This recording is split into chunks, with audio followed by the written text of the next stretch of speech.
Hello students, कैसे हैं आप सब। उम्मीद है ठीक ही होंगे। आज का टॉपिक है सिंपल माइक्रोस्कोप। सिंपल माइक्रोस्कोप,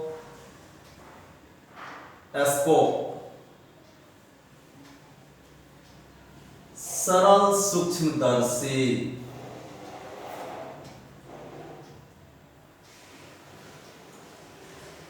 सरल सूक्ष्मदर्शी क्या होती है?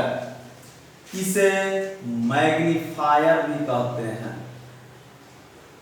सरल सूक्ष्मदर्शी या आवर्धक। सरल सूक्ष्मदर्शी को ही आवर्धक लेंस या आवर्धक कहा जाता है। क्या होती है ये? तो बाबू, a simple microscope or magnifier consists of a convex lens of a small focal length।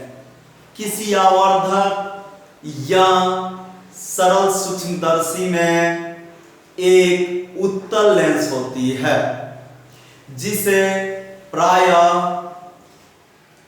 एक लकड़ी या प्लास्टिक के बने ढांचे में फिट किया गया रहता है। इसमें एक हैंडल भी होती है, जैसे आप देख सकते हैं ऐसी।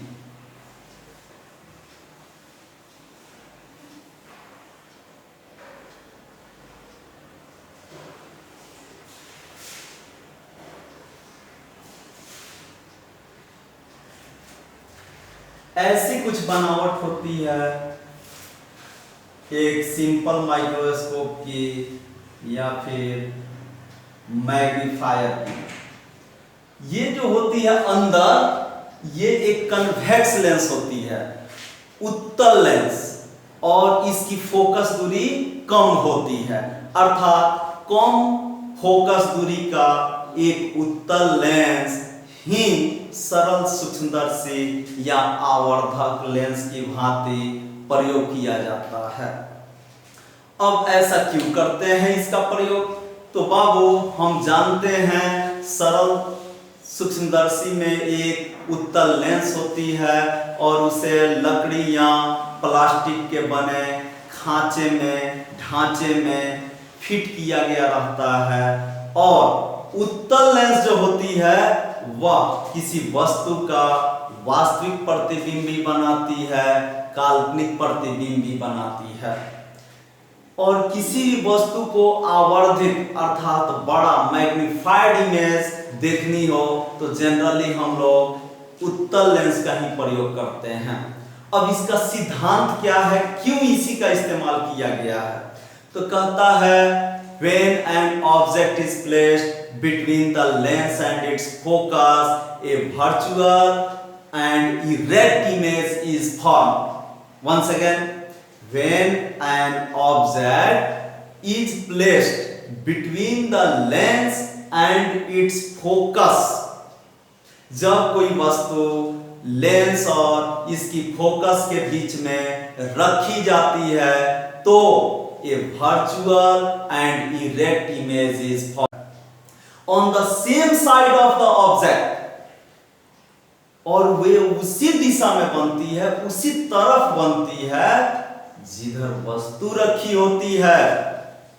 The distance of a lens from the object is adjusted till the image is formed at least distance of distinct vision from the eye, and the eye is close to the lens। आंख को, सबसे पहली बात, आंख को lens के निकट रखा जाता है और जिस वस्तु का प्रतिबिंब हमें देखनी हो उस वस्तु को फोकस और लेंस के बीच में रखा जाता है। जब वस्तु फोकस और लेंस के बीच में रहती है तो उसका आवर्धित काल्पनिक सीधा प्रतिबिंब बनता है और यह प्रतिबिंब उसी तरफ होता है जिस तरफ वस्तु होती है। तो आइए हम लोग देखते हैं कि कैसे इस वस्तु का प्रतिबिंब बनता है। आइए स्ट्रक्चर द्वारा इसे देखा जाए। सबसे पहले तो इसमें क्या होती है? सबसे पहले इसमें होती है बाबू एक कन्वेक्स लेंस। तो सबसे पहले हम लोग क्या बनाएंगे? एक कन्वेक्स लेंस बनाएंगे। लीजिए ये हमारा बन रहा है कन्वेक्स लेंस। ये गया ऐसे। अच्छा, कन्वेक्स लेंस है तो उसमें ऑप्टिकल सेंटर भी होगी और एक एक्सिस भी होगी, फोकस भी होगी। तो मान लीजिए कि ये हमारा एक्सिस है। यहां पे ये जो कट किया इसको हम लोग पॉइंट P बोल रहे हैं। मान लिया कि P जो है लेंस की ऑप्टिकल सेंटर है, प्रकाशिक केंद्र है। तो इससे यहां पे हम लोग क्या करते हैं, बराबर दूरी पर यहां पे F ले लेते हैं फोकस। तो इतना ही सेम डिस्टेंस पर यहां 2F होगी। और 2F जानते हैं क्या होती है? जब सेंटर हो, याद है F बराबर R/2 होती थी दर्पण में। तो जैसे दर्पण में R बराबर 2F होती थी, उसी तरह यहाँ R नहीं लिख करके हम 2F लिखेंगे और यहाँ F लिखेंगे फोकस। तो ये तो इधर भी होगी कहीं ना कहीं। मान लीजिए कि ये यहां है, इसको F' कह दें, इसको F कहे तो इसको F' कहते हैं। जरूरी नहीं है कि इधर का और इधर का बराबर हो। यहाँ 2F' होगी, यहाँ F' है तो यहाँ 2F' है, इधर F है तो यहाँ 2F है। लेकिन वस्तु कहाँ रखनी है?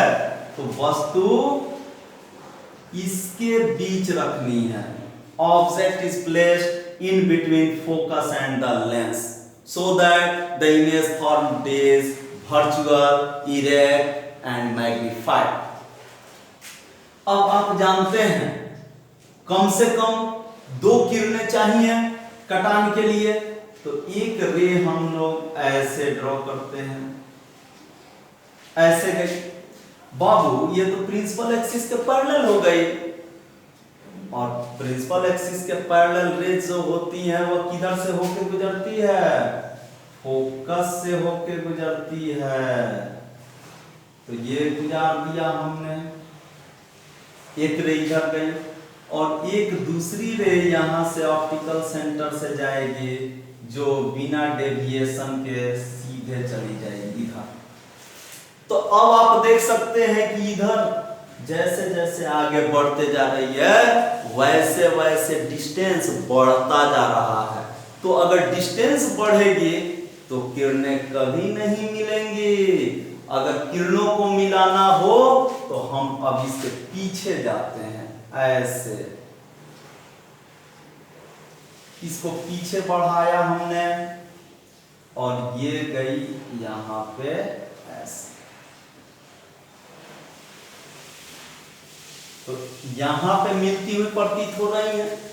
और मान लीजिए कि ये A पॉइंट है और ये पॉइंट B है, ये पॉइंट A है और ये पॉइंट B है, अर्थात AB एक ऑब्जेक्ट है। तो इसका इमेज मान लीजिए बना A' B'। AB अगर एक ऑब्जेक्ट है तो उसका इमेज A' B' बना। अब हम क्या करते हैं, इसको यहां से बढ़ाते हैं, इसको मिला देते हैं। तो इस आकार का ये भी है, तो अगर ये H है तो ये भी H ही होगी। इसका नाम हमने A1 दिया। मान लीजिए ये A' है, ये B' है, तो ये जो बराबर है ये यहाँ पे क्या हो गई? A' हो गई। अब देखिए बाबू यहाँ पे अब हम मिलाते हैं इसको ऐसे। तो आप देख सकते हैं एक एंगल यहां पे फॉर्म की है और एक एंगल यहां पे फॉर्म की है। एक बड़ा एंगल बन रहा है और एक छोटी एंगल बन रही है। तो बाबू इसको हम लोग मान लेते हैं x डिस्टेंस पर है। All the distances are measured from optical centre. सभी दूरियां कहां से मापी जाती हैं? P से मापी जाती हैं। तो यहाँ पे P है, हमारा ये वाला पॉइंट P है। तो P से इस B की डिस्टेंस है x, ठीक है। और कंसेप्ट में याद होगा, हमने अभी बताया तुरंत कि the distance of a lens from the object is adjusted, इस तरह से समायोजित की जाती है, इधर उधर करके, आंख को हिला करके या लेंस को हिला करके, या ऑब्जेक्ट अगर संभव हो तो ऑब्जेक्ट को इधर उधर हिला करके हम लोग क्या करेंगे, इस तरह से एडजस्ट करेंगे कि फाइनल इमेज हमारे list distance of distinct vision पर पड़े। List distance of distinct vision, स्पष्ट दर्शन की न्यूनतम दूरी, और ये 25 सेंटीमीटर होती है। स्पष्ट दर्शन की न्यूनतम दूरी 25 सेंटीमीटर होती है, अर्थात 25 सेंटीमीटर के अंदर अगर वस्तु रखी जाएगी तो हमारी आंखें अच्छे से, ठीक ढंग से उसे नहीं देख पाएगी। लेकिन 25 सेंटीमीटर से अधिक दूरी पर हो तो वह अनंत तक क्यों न रखी गई हो, हम आसानी से देख सकते हैं। और इस तरह से हमने क्या किया, इस डिस्टेंस को हमने x माना और यहां पे हमने d माना। स्पष्ट दर्शन की न्यूनतम दूरी को हमने d से सूचित किया है। ये वही डिस्टेंस है जो इमेज का डिस्टेंस है, अर्थात v है। ये u है तो ये v है। अब बात करते हैं हम लोग मैग्नीफाइंग पावर की। मैग्नीफाइंग पावर, आवर्धन क्षमता, आवर्धन क्षमता की।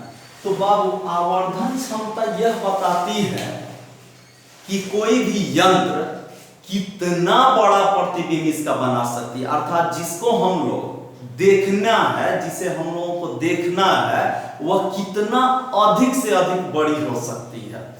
तो इसके लिए हम लोग एंगुलर मैग्निफिकेशन को डिफाइन करते हैं। एंगुलर मैग्निफिकेशन, कोणीय आवर्धन। अब आप पूछिएगा ये क्या है, तो बाबू एंगुलर मैग्निफिकेशन या magnifying power of a lens is defined as the ratio of the angle subtended at the eye। फिर से, magnifying power of a lens is defined as the ratio of the angle subtended at the eye by the virtual image to the angle, by the virtual image to the मतलब बट्टा angle which the object would subtend when placed at the least distance of distinct vision। अर्थात lens की आवर्धन क्षमता आंख पर आभासी प्रतिबिंब द्वारा बनाए गए कोण और स्पष्ट दर्शन की न्यूनतम दूरी पर रखे जाने पर वस्तु द्वारा बनाए गए कोण के अनुपात के रूप में परिभाषित की जाती है। बात देखिए, मैग्नीफाइंग पावर क्या हो गया, तो आभासी प्रतिबिंब द्वारा बनाए गए कोण और स्पष्ट दर्शन की न्यूनतम दूरी पर रखे जाने पर वस्तु द्वारा बनाए गए कोण के अनुपात के रूप में। अर्थात देखिए, सबसे पहले ये प्रतिबिंब है, ये प्रतिबिंब इस लेंस पर कुछ कोण बना रही है, इस कोण को हम लोग बीटा कह रहे हैं। यहाँ जो ये कोण बन रही है, ये वाली कोण, इसको हम लोग बीटा कह रहे हैं। ये बड़ी कोण देखिए ध्यान से, ये जो है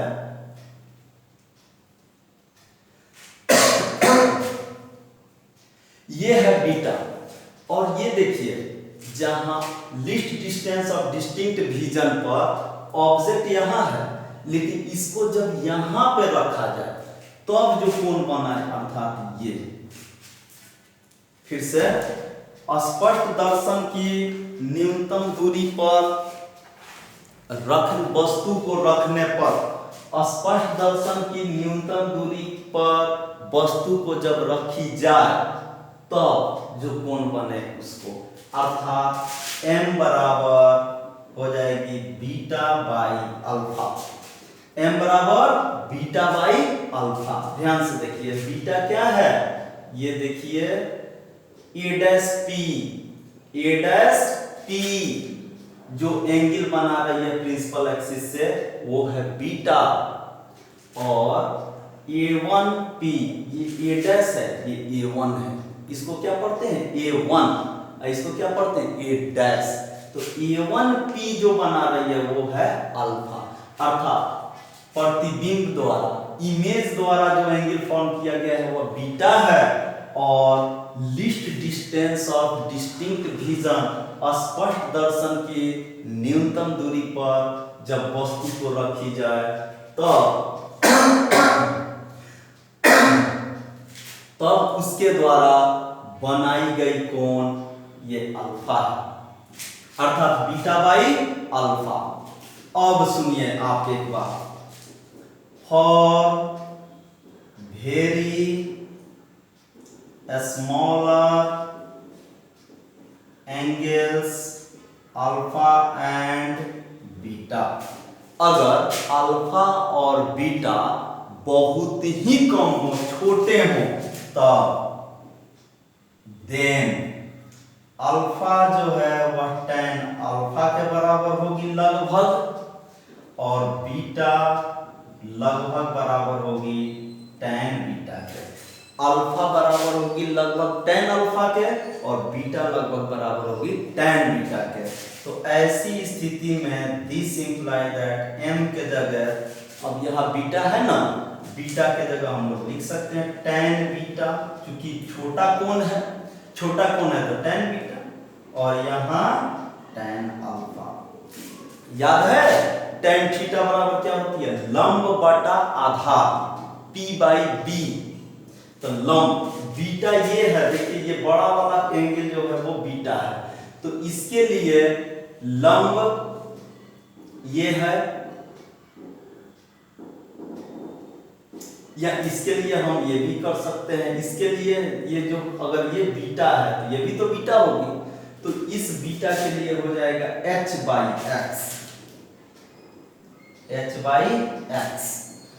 अरे भैया जो ये बनाएगी कोण ये बीटा, वही ना ये बनाएगी कोण बीटा, तो ये और ये कोण तो बराबर होंगे, तो हम लोग यहाँ पे लेते हैं ये h है, h बाई एक्स, और इसके द्वारा बनाया गया है h बाई डी, अर्थात आपके पास हो गया d बाई एक्स। आवर्धन आपका आ गया d बाई एक्स। अब फ्रॉम लेंस फॉर्मूला,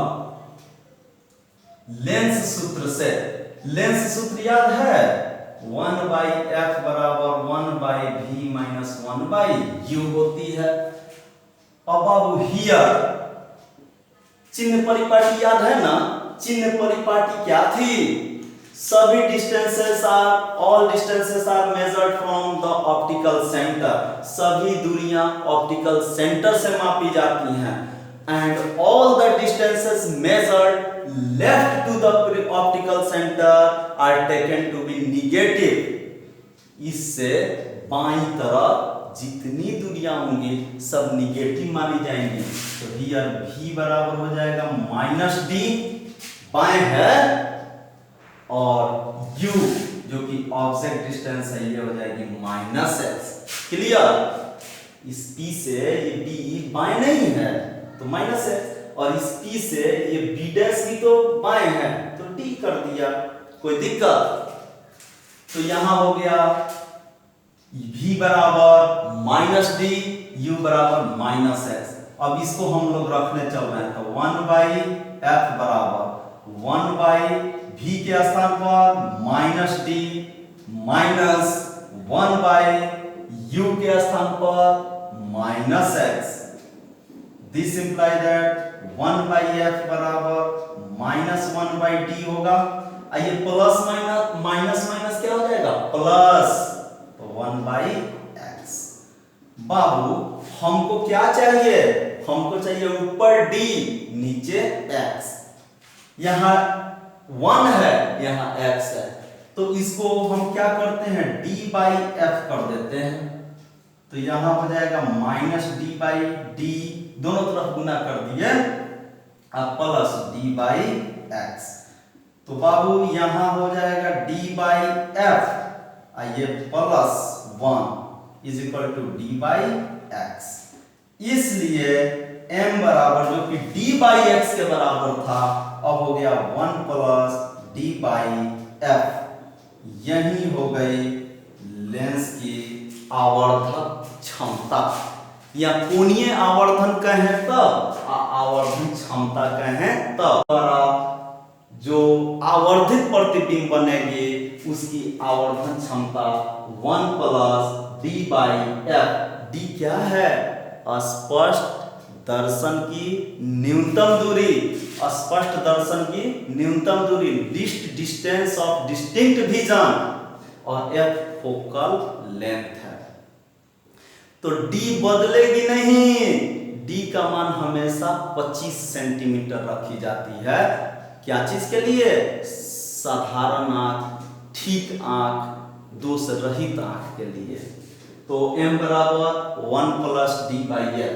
इससे क्या पता चल रहा है? देखिए सबसे पहले हमने बताया था ए सिंपल माइक्रोस्कोप और a magnifier consists of a convex lens of a small focal length. हमने उस वक्त बताया था आपको कि सरल सूक्ष्मदर्शी या आवर्धक में एक उत्तल लेंस ली जाती है और उसकी फोकस दूरी कम होती है। आप देखिए यहाँ f कहाँ है? नीचे है, नीचे है, जिसके चलते जितनी कम होगी f की मान उतनी ज्यादा उसकी आवर्धन क्षमता होती है। अर्थात सरल सूक्ष्मदर्शी की आवर्धन क्षमता फोकस दूरी के व्युत्क्रमानुपाती होती है। The magnifying power of a convex lens or simple microscope or magnifier is inversely proportional to its focal length. Hence, a smaller the value of f, greater the value of m। यहां लिख दिया smaller the value of f, greater the value of m। माने जितना ही छोटा होगा f का मान, magnifying power उतना ही अधिक होगी। ये थी सरल सूक्ष्मदर्शी या आवर्धक लेंस। उम्मीद है समझ में आ गया होगा। धन्यवाद।